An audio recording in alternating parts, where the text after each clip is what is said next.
안녕하세요, 언아웃꿈입니다. 게리 비숍의 시작의 기술 세 번째 주제는 무의식입니다. 자기계발서를 읽고 동기부여 영상을 시청하다 보면 한 번은 접하게 되는 개념이죠. 오늘은 조금 색다른 관점으로 무의식을 짚어보고 무의식을 바꾸는 방법까지 말씀드릴게요. 매번 작심삼일에서 헤어나오지 못하거나 똑같은 실수를 반복하고 있다면 영상에 집중해주세요. 여러분의 무의식을 개조하고 어제보다 나은 오늘을 보내게 만들어드리겠습니다. 그거 아시나요? 여러분은 어떤 상황에서든 항상 이기고 있다는 사실을요. 원하는 것을 모두 획득하고 바라는 것을 전부 쟁취하고 있죠. 일이든 관계든 사랑이든 경쟁이든 뭐든지 말입니다. 날마다 계획대로 일이 진행되지 않고 크고 작은 스트레스 때문에 머리가 지끈거리는데 갑자기 웬 뚱딴지 같은 소리냐고요? 하지만 만약 계획대로 일이 풀리지 않고 스트레스를 받는 상황이 무의식 중에 바라던 것이라면 어떨까요? 나는 어차피 실패할 거야, 결국 포기할 거야 라고 생각했다면 실패하는 게 목표니까 실패하면서 목표를 달성했던 거죠. 말도 안 되는 이야기 같지만 우리가 실패하는 이유는 무의식 중에 그렇게 되려고 노력했기 때문이라고 게리 비숍은 주장합니다. 무의식 중에 스스로 실패하길 기원하고 있었다니 섬뜩하지 않으신가요?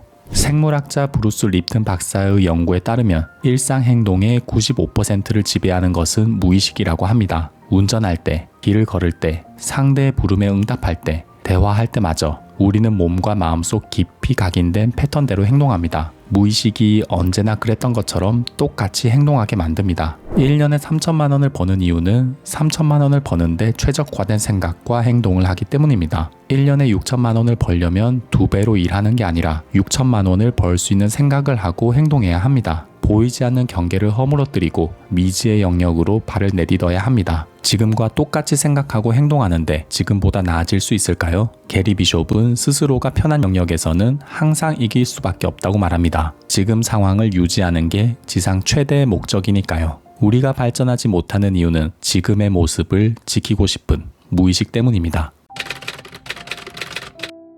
벼룩의 천장, 코끼리의 족쇄는 우리의 마음속에도 존재합니다. 무의식이라는 그럴듯한 용어로 말이죠. 더 높이 뛰고 더 멀리 가려면 천장을 부수고 족쇄를 끊어내야 합니다. 무엇보다 먼저 내가 스스로 천장을 만들고 족쇄를 차고 있다는 사실을 인지해야 합니다. 매번 하는 둥 마는 둥 대충 하고 마감에 쫓겨 허둥거리는 이유는 스스로가 씌운 프레임에 갇혔기 때문입니다. 나는 원래 대충 하는 사람이야. 마감 직전까지 놀고 하루 전에 적당히 일하는 게 효율적이야 라고 생각해서입니다. 진짜로 그건 아니라고요? 하지만 무의식은 우리를 그렇게 행동하도록 유도하고 있고 우리는 이 사실을 보기 좋게 증명합니다. 최선을 다해 과업에 매진해야 한다는 걸 알면서도 그렇게 행동하지 않죠. 대충 적당히 하는 게 낫다고 여기고 있지 않는다면 그렇게 행동할 리가 없겠죠. 우리는 우리가 못났다는 것을 증명하기 위해 부단히 애쓰고 있습니다. 나는 원래 게으른 사람이라는 것을 증명하지 않으면 안 되는 사람처럼 게으름을 부리고 늘어집니다. 진짜로 바뀌고 싶다면 지금이 어떤 상태인지 알아야 합니다. 병을 고치려면 무슨 병에 걸렸는지 알아야 하고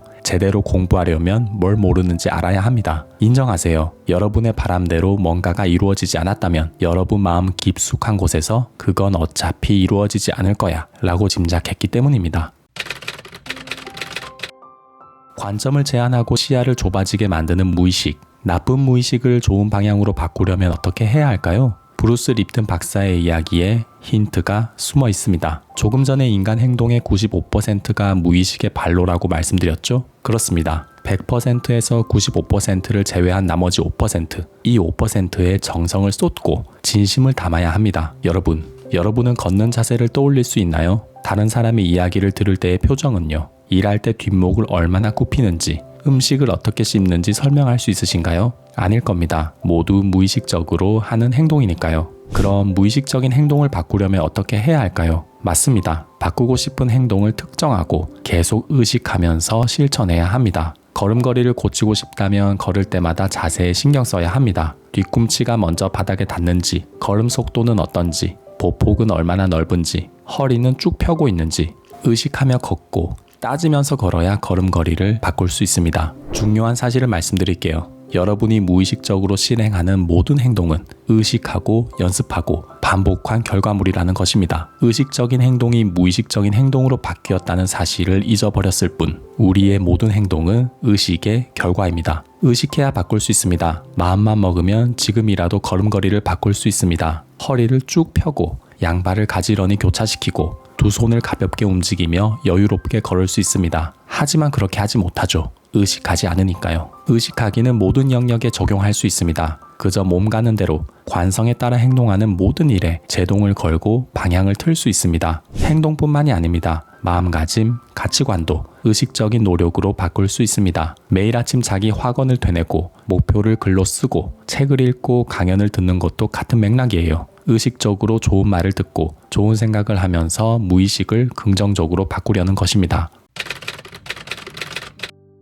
의식하기와 더불어 중요한 것이 또 하나 있는데요. 바로 지속성입니다. 완벽한 무의식을 구축하기까지 얼마나 오랫동안 의식할 수 있느냐가 관건이죠. 걸음걸이를 바꾸는 데는 1초도 걸리지 않지만 그 걸음걸이를 몸에 각인시키려면 몇 달, 몇 년이 넘게 걸릴지 알 수 없습니다. 어떻게 하면 의식적인 행동을 지속할 수 있을까요? 가장 좋은 방법은 1분 1초의 의미를 부여하고 시간의 소중함을 일깨우는 것입니다. 5분은 뭔가를 배우기에 충분한 시간이고 10분은 배운 것을 실천으로 옮기기에 넉넉한 시간입니다. 뻘짓을 하는 순간 의식은 옅어집니다. 또 항상 그랬던 것처럼 스마트폰을 만지작거리며 이 기사, 저 기사를 클릭하고 이 영상, 저 영상을 잠시 보게 됩니다. 매 순간 의미 있는 시간을 보내려면 의식해야 합니다. 물론 우리의 의지는 제한적입니다. 하루 24시간 내내 의식적으로 보낼 수는 없겠죠. 하지만 시간을 소중히 여기고 의식하는 시간을 늘리려고 애쓰면 정말로 변할 수 있습니다. 게리 비숍은 해야 할 일을 세밀하게 쪼개서 차근차근 하나씩 처리하는 방법을 권합니다. 예를 들어 피트니스 센터에 가서 운동하는 게 목표라면 세수하고 옷을 입고 현관을 나서고 피트니스 센터까지 걸어가는 것까지 목표를 달성하는 데 수반되는 행동을 잘게 쪼개서 실천하는 거죠.